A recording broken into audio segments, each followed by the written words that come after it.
안녕하십니까. 변방의 북소리 TV 한민호입니다. 오늘은 태권도의 고향은 일본이다 라는 제목으로 여러분과 함께 생각을 해보는 시간을 갖겠습니다. 태권도는 여러분 한류의 원조이자 최고봉입니다. 지금 BTS가 빌보드 차트 1위, 2위를 차지하고 여러 가지 대한민국을 빛내는 그 문화예술, 기타 문화 콘텐츠가 있습니다만 이 태권도만큼 놀라운 성과를 이뤄낸 대한민국의 콘텐츠는 없어요. 이게 최고봉이라고 하는 이유를 말씀드리면 전 세계 1억 명가량이 이거를 매일 수련을 하고요. 또 세계에서 200개가 넘는 나라가 태권도 연맹에 가입을 해 있습니다. 그리고 각 나라가 있잖아요. 자기들 세금을 걷어가지고 자기네 나라 태권도 협회를 육성 지원하고 있습니다. 이런 문화 콘텐츠가 있어요.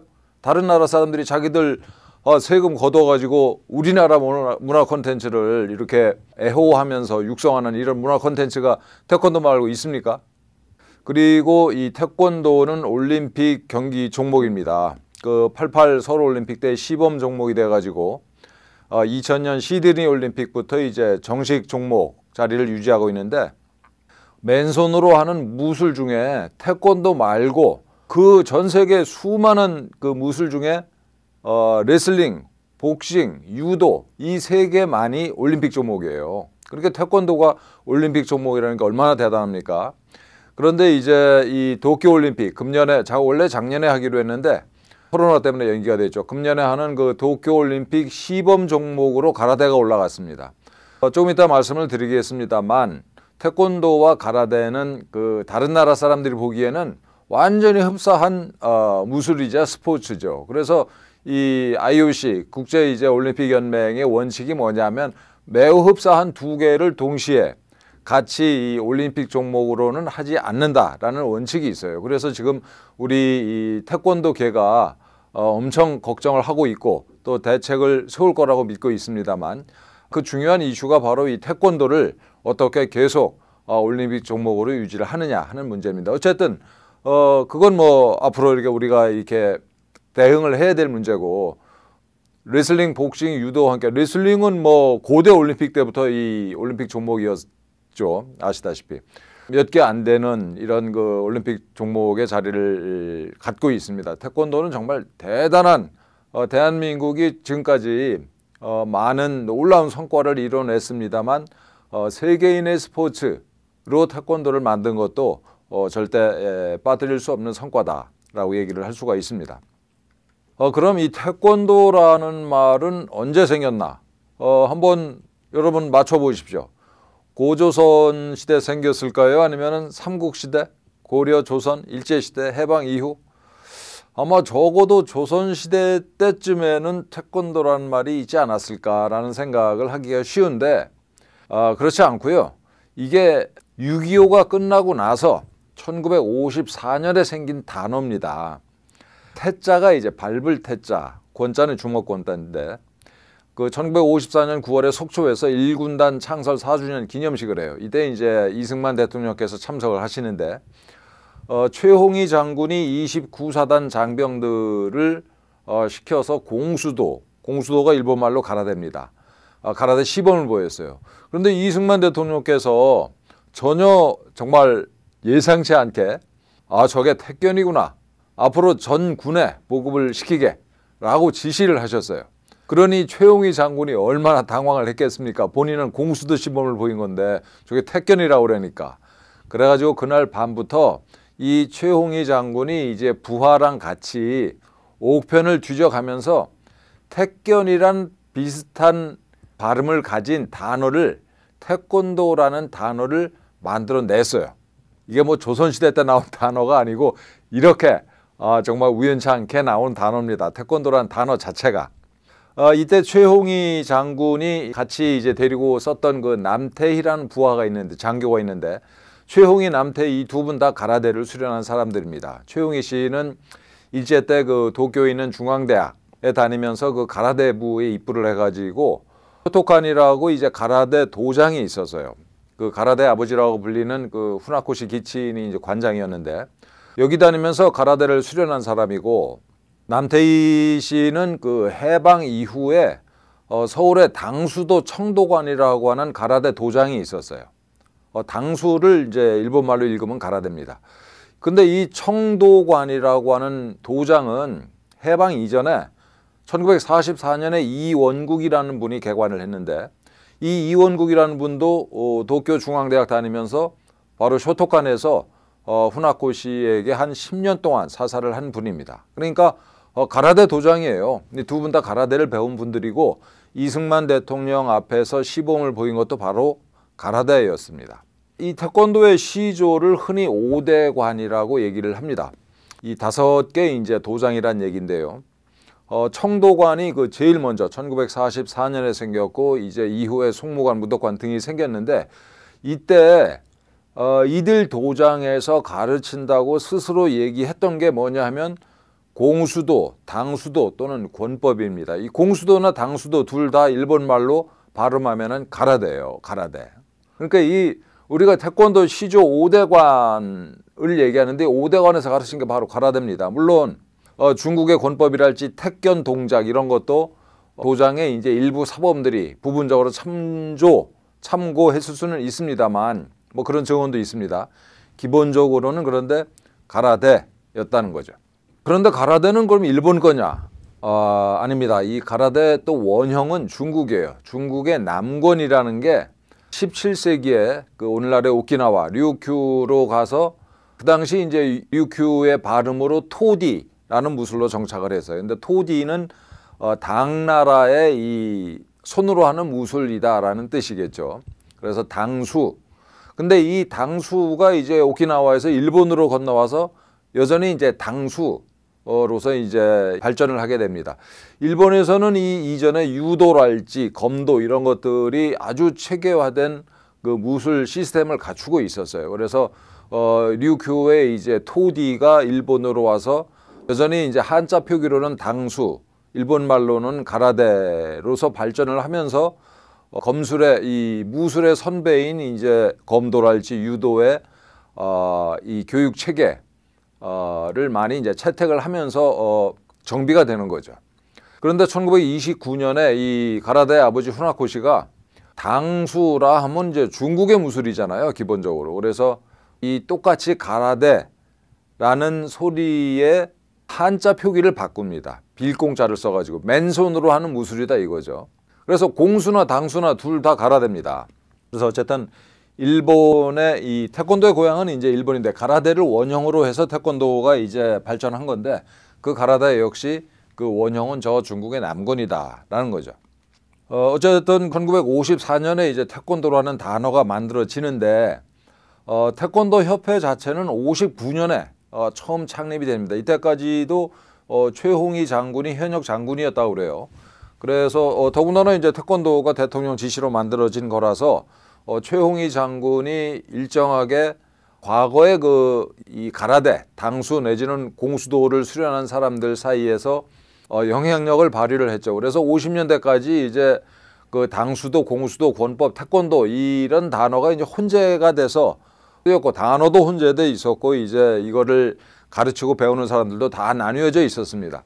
그랬던 게 일단 59년에 그 태권도 협회 창립으로 일단 정리가 되는데, 5.16 혁명을 거치면서 최홍희 장군의 리더십이 좀 흔들리는 모양이에요. 이 부분은 제가 정확히 공부를 안 했습니다만, 어쨌든 그래서 61년에는 대한태권도협회가 대한태수도협회로 개명을 했다가 65년에 다시 이제 그 대한태권도협회라는 명칭을 되찾게 됩니다. 그런데 1970년대 제가 이제 10대 시절인데, 이때만 해도 일반 국민들은, 제 주변에 있던 사람들이 실제로 뭐 당수도라는 단어도 썼고, 공수도라는 단어도 썼고, 또 태권도라는 단어도 쓰고, 이렇게 이런 단어들이 이제 혼용이 됐었습니다. 70년대까지도. 이 태권도의 원형이, 이 모태가 가라데라는 거를 이제 길게 그 흔적을 남긴 거죠. 자, 그럼 우리 고유 무술 택견이랑 태권도로 관계는 뭐냐? 없습니다. 한마디로 없어요.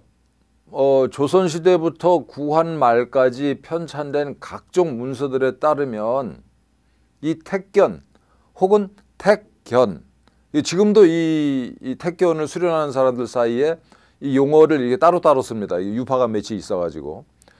어쨌든 그러니까 일제시대로 넘어가서까지도 별도의 유파랄지 단체, 교육 조직이 없었어요. 체계화된 뭐랄까 정리된 교본이랄지 이런 게 없이 그저 개개인 사이에 그 사제관계 형태로 이제 전승이 돼 온 겁니다. 일제시대 때도 택견이라는 게. 그러니 일제 때 들어온 그 저 체계화된 가라데와 당시의 택견을 비교하면 어떻겠어요? 택견을 나서서 수련하고자 하는 사람들이 있었을까요?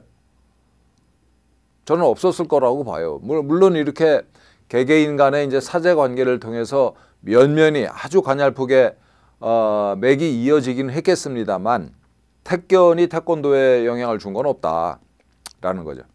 오늘날에도 여러분 그 태권도 하는 분들한테 택견에 대해서 이 질문을 하잖아요. 그러면 굉장히 싸늘한 반응이 나옵니다. 굉장히 싸늘한 반응이 나와요. 그래서 이 택견과 태권도는 관계가 없다. 그런데 재미있는 건 택견을 수련하신 분 중에 이제 어떤 분이 일제 때 그 이 택견을 그 수련한다는 이유로 뭐 일본 그 헌병이나 이게 경찰에 붙잡혀가지고 뭐 고문을 받았다랄지 이런 증언을 남긴 분이 있는데 이건 마치 저는 이런 거라고 봐요. 일제 시대 때 일본 사람들이 한국인들의 민족 정기를 끊기 위해서 잘라내기 위해서 그 이 명산마다 산 꼭대기에다가 이 쇠막뚝을 박았다. 전혀 근거 없는 엉뚱한 거짓말이죠. 그런 차원이라고 봅니다. 또 뭐 비슷한 거짓말이라고 제가 보는 게 그 어떤 위안부 할머니 중에 한 분이 이런 증언을 한 게 있어요. 14살 때 가미가제 특공대 부대에 끌려가서 전기 고문을 당했다. 저는 이거 거짓말이라고 봅니다. 우리가 이런 거짓말들이 너무 정말 아무런 검증 없이 회자가 되고 있어요. 그러면서 반의 감정을 부추기죠. 그래서 택견을 한다고 일제 때 탄압을 받다. 이거는 엉뚱한 얘기다 이렇게 생각을 합니다. 자, 그럼 태권도가 일제 잔재인가요?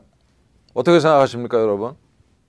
태권도의 고향이 일본이라서 태권도의 모태가 이 가라데라서 기분 나쁘고 창피해요? 이 사진을 한번 보시죠. 그 774년에 신라 때 통일신라 때 이 만들어진 세계문화유산. 이게 화강암으로 만들어진 겁니다, 여러분. 화강암은 이 재질이 이 정을 들이대면은 쩍쩍 갈라져 가지고 이런 식으로 이 완전히 입체로 불상을 조각하기가 정말 어려운 재질이에요. 이게 화강암이라는 게. 이게 더군다나 8세기 때 1200년도 더 전에 만들어졌다는 건 정말 자랑할 만한 우리의 문화유산이죠. 그런데 이게 그야말로 이 신라인들의 머릿속에 갑자기 이렇게 섬광같이 아이디어가 떠올라서 만들어진 걸까요? 하늘에서 뚝 떨어진 혹은 땅에서 솟아난 그런 거겠습니까? 아니죠. 당연히 아닙니다.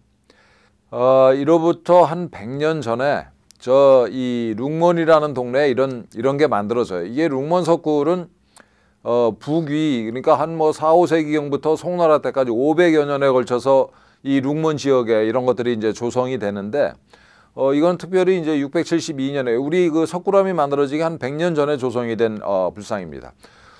이런 불상들의 존재가 신라에 알려진 거죠. 예. 또 이제 조성 기법이랄지 이런 것들이 다 전파가 된 겁니다. 그럼 룽몬 석굴 이전엔 뭐가 있었냐? 저 윈강 석굴이라는 게 있었어요. 이건 뭐 사암이라고 하는 이게 그 다루기 쉬운 재질로 된 거라서 이 당시에 이제 뭐 이런 작품이 나왔던 거고. 그럼 이 이전엔 뭐가 있었을까요? 저 돈황, 그 오늘날에 어디로 중국의 이제 북서쪽에 있는 위구르족이 사는 그 지역에 이것도 이제 꽤 오랜 시간에 걸쳐서 그 한 뭐 2,400여 개의 불상이 이제 조성이 됐는데 이거는 그 진흙으로 빚었다고 그럽니다. 이 지역에 저도 한번 뭐 한 20여 년 전에 가봤습니다만은 돌이 없어요. 그래서 진흙을 빚어가지고 이렇게 만들었다고 그러고. 그러면은 이거는 그럼 뭐 하늘에서 떨어진 거냐? 그렇지 않죠. 이거는 역시 이제 그 이 불교가 태동한 저 인도의 간다라 지역 간다라 미술의 영향을 받은 거죠. 간다라 미술이라는 거는 그럼 이 부처님의 얼굴이 어쩐지 서양인을 닮지 않았습니까? 이 서양인들의 영향을 받았기 때문에 그래요. 이 비슷한 시기에 이제 소위 아잔타 석굴도 이제 조성되기 시작하고, 이 아잔타 석굴은 기원전 3세기부터 한 뭐 500년에 걸쳐서 여러 개의 이 석굴 또 이 조각상이 이제 조성이 되는데, 이 이전에 아까 이 간다라 미술에 영향을 준 건 사실은 기원전 4세기 때 알렉산더 대왕이 이제 인도 북서부 저 간다라 지방까지 원정을 해요. 그래서 그 일대에 이 그리스 사람들이 많이 이주를 합니다. 그래서 이 그리스 미술 양식을 남기죠. 그래서 이걸 이제 헬레니즘이라고 그러는데, 그리스 양식과 페르시아 일대 이제 오리엔트 양식이 합해져서 만들어낸 미술 양식입니다. 이게 밀로의 비너스. 자, 어떻습니까, 여러분들?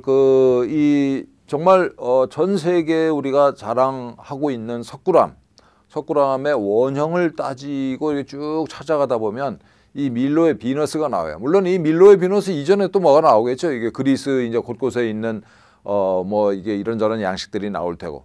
문화라는 게 이런 거죠, 여러분. 하늘에서 뚝 떨어지거나 뭐 이렇게 땅에서 솟아나거나 이런 게 아니고, 문화라는 건 교류의 산물입니다. 교류의 산물. 그러니까 우리가 석굴암은 자랑스러워하면서 태권도가 이게 가라데로부터 이렇게 출발했다라는 거에 대해서 기분 나빠할 필요가 전혀 없는 거죠. 전혀.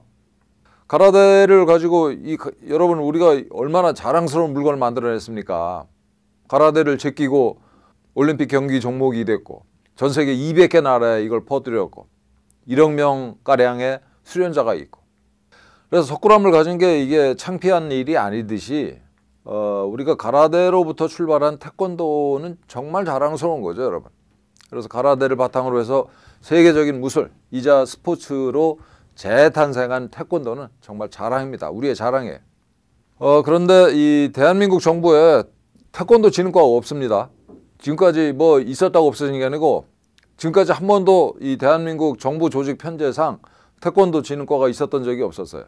그래서 제가 벌써 재작년이군요. 재작년 10월 1일 날 제가 문재인 일당의 뭐 말도 안 되는 소주성, 또 원전 폐기, 또 반일 선전 선동, 이런 것들을 하면 나라가 망한다라고 계속 제가 얘기하다가 문재인한테 밑보여가지고 이제 재작년 10월 1일 날 파면당했는데, 파면당하기 전에 제가 문체부의 과장국장으로 있으면서 태권도 진흥과를 만들어내야 된다고 정말 엄청 외쳤습니다. 제가 역대 장관님들 오시면 물론 이제 제 일은 아니었었어요.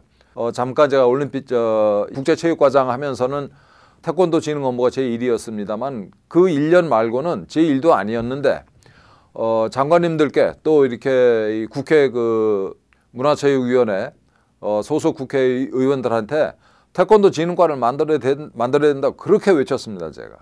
근데 아직까지도 안 만들어지고, 엉뚱하게도 이제 이 평창올림픽이 끝나고 스포츠 유산과라는 조직을 만들어요. 이 문체부가. 스포츠 유산과는 정말, 아니 평창올림픽 유산이 보존 계승 발전시켜야 될 게 뭐가 있습니까? 이거 나중에 제가 한번 얘기를 하겠습니다만, 강릉에 이게 한 개당 1200억 내외를 들여서 만든 올림픽 경기장 지금 어떻게 쓰고 있어요? 문 닫아놓고 이게 유지 보수비만 쓰고 있잖아요, 지금. 연간 뭐 한 개당 한 40억 정도 쓰는 걸로 제가 알고 있는데, 아니 그깟 놈에 어떤 유산을 보존하고 계승을 해요? 그래서 지금이라도 정부에 그리고 우리 태권도인들한테 제가 제안을 합니다. 부탁을 합니다, 제가. 엉뚱하게 스포츠 유산과 이런 거 하지 말고 태권도의 가능성이 무궁무진해요. 아직 이게 이미 한류의 이 선봉이자 그야말로 금자탑이 됐습니다만, 아직도 태권도를 가지고 우리가 할 수 있는 게 너무나 많습니다. 산업적으로도 그렇고 문화예술적으로도 그렇고. 그래서 그 일을 하려면 정식으로 태권도 진흥과라는 조직을 만들어야 돼요. 똑똑한 사람들을 배치를 하고. 그래서 이 태권도가 고향이 일본이고 태권도의 모체가 가라데다, 이런 도발적인 얘기를 했는데, 이거 말고 여러분, 이게 지금 우리가 누리고 좋아하고 아끼고 있는 것들이 그 뿌리를 찾아 올라가다 보면 다 일본이 나옵니다. 지난 시간에 우리말의 25%가 일제다라는 얘기를 했죠. 특히 우리가 오늘날 쓰는 단어, 중요한 단어, 개념어들은 거의 100% 다 일제다라고 보시면 됩니다. 자, 우리가 쓰는 평소에 쓰는 단어도 일본이 만든 단어입니다. 예, 우리가 쓰는 말이 그렇고, 그다음에 우리의 자랑거리 태권도가 그렇고, 다른 분야는 어떨 것 같아요? 이 다른 분야에 대해서도 앞으로 찬찬히 여러분들과 함께 생각을 공유하는 그런 시간을 갖도록 하겠습니다. 오늘 이걸로 마치겠습니다. 고맙습니다.